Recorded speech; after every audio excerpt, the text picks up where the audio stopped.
Hello, my dear students. This is your Bhaskaran welcoming you all to English in its element.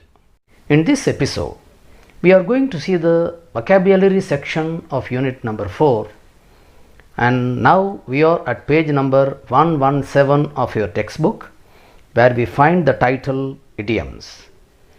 We have already learned that idiom is an expression in English with a special meaning of its own.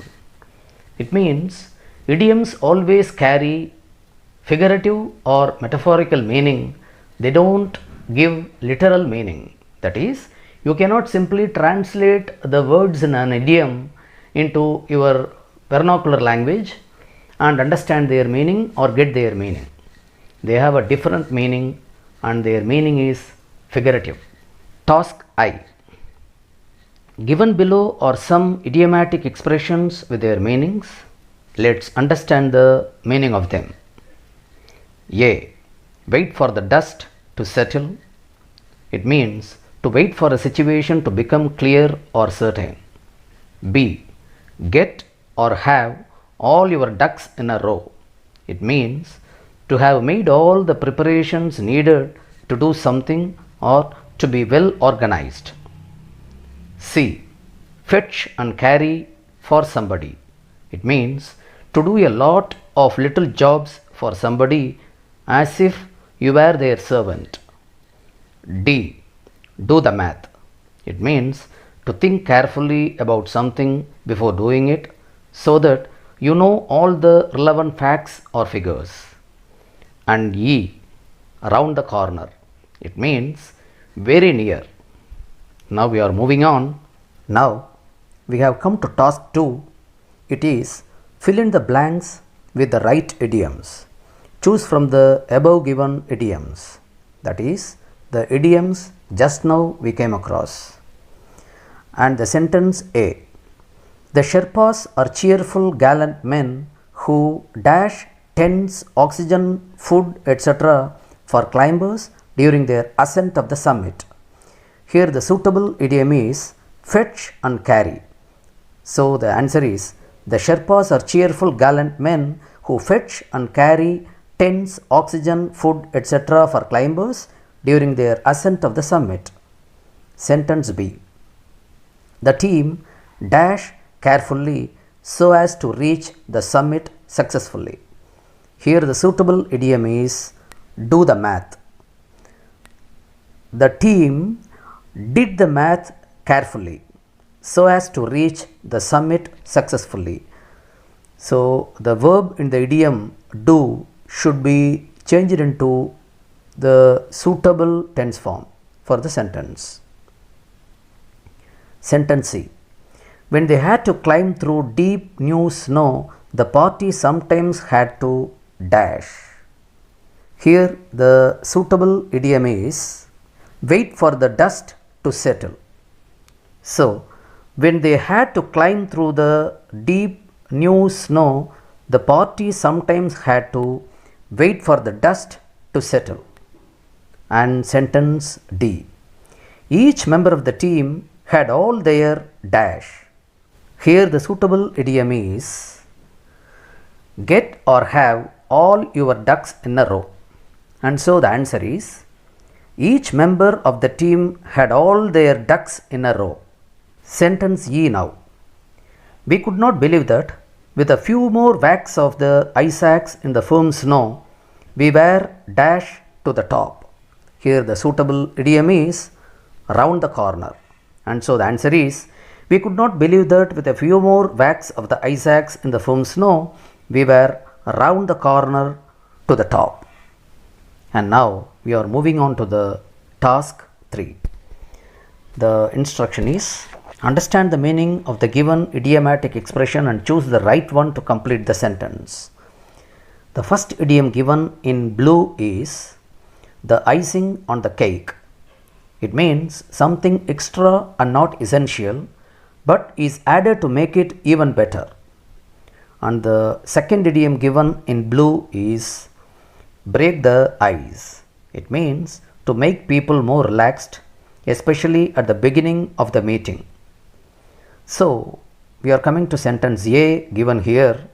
The conference room was silent though packed. The chairman introduced an interactive session to, the suitable idiom is to break the ice. So the entire sentence goes like this. The conference room was silent though packed. The chairman introduced an interactive session to break the ice. We are now coming to sentence B. Our headmistress not only promised us to take us for an excursion, but also announced that on return we would get a holiday. It was like the icing on the cake. The answer is, it was like the icing on the cake. We are now at the next page, 118. Here we find the subtopic phrasal verbs. Even these phrasal verbs come under idioms because their sense is idiomatic or figurative. They don't give literal meaning. Phrasal verbs are phrases of just two words, the first word being a verb and the second word being a preposition or an adverb. The preposition or the adverb that comes after the verb is called particle in case of a phrasal verb. Here we find four phrasal verbs within a box, and the instruction here is we have to use them in sentences of our own. So let's see the meanings of the phrasal verbs given within the boxes. Turn on means to open, and take over means to take lead. Set off means to start a journey or to depart, and put off means postpone. Let's now see sentences for these four phrasal verbs. Number 1, he turned on the radio. Number 1, he turned on the radio. Number 2, he took over the business from his father. Number 2, he took over the business from his father. Number 3, we set off this morning. Number 3, we set off this morning. Number 4, the government has put off the examination. Number 4, the government has put off the examination. Now we are coming to task 2. The instruction is, given below are some phrasal verbs which are frequently used in connection with traveling. Guess the meaning and match. So here we find two sets of phrasal verbs, one in blue box, the other one in yellow box. In the first box, let's match the phrasal verbs with the meanings given on the right side. The first one is see off. It means to go to station or airport to say goodbye to someone. This meaning is the second one on the right side. Then the second phrasal verb is stopover. It means to stay at a place for a short period of time when traveling to another destination.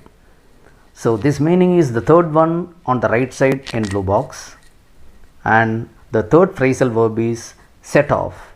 It means to start off or to begin a journey. This meaning is given on the right side as the first one. Now we are going to the second box. Get in. Get in means arrive inside train, bus, etc., which is the third one on the right side. And the second phrasal verb is get off. It means leave a bus, train, etc., which is the first one on the right side. And the third phrasal verb is get on. It means enter a bus, train, plane, etc., which is the fourth one on the right side. And get away is the fourth phrasal verb. It means to go away from home for a vacation, which is the second one on the right side.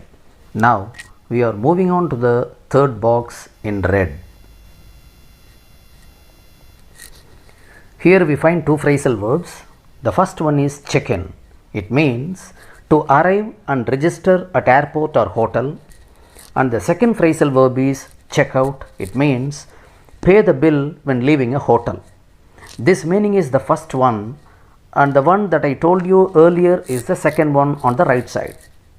Now we have to see the next item in the vocabulary, it is compound words. Compound words are combinations of two or more words put together, and here we find some compound words from the text. Icefall, knife edge, windproof, sleeping bags, halfway, never ending, partly full, ice axe, etc. Let's learn a few more with their meaning. And we find a box here in green.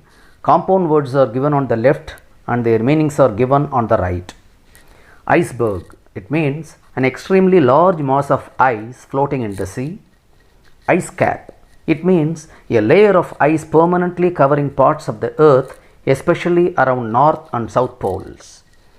The third one is ice floe. It means a large area of ice floating in the sea. And the fourth one is ice sheet. It means a layer of ice that covers a large area of land for a long period of time. And the fifth one is ice rink. It means specially prepared flat surface of ice where you can ice skate. And now we are at page 119, and the task here is I. Match the following with a right field, choosing appropriately from the box given. Within the box we find 6 words referring to different fields. The first one is machinery and transportation, weather, sports, geography, travel, etc. And below we find some compound words for which we should find a correct match from the boxes. The first compound word is snowboard. Its match is sports. The second one is snowmobile. Its match is transportation. And the third one is snow chains. Its match is machinery. And the fourth one is snowstorm, and the match is weather. And the fifth one is snowbird. The match is travel. And the sixth one is snow belt, and the match is geography. Dear students, with this the vocabulary section of unit 4 ends. I believe this session was useful, and let's meet again in our next episode. Till then, thank you and goodbye from Bhaskaran.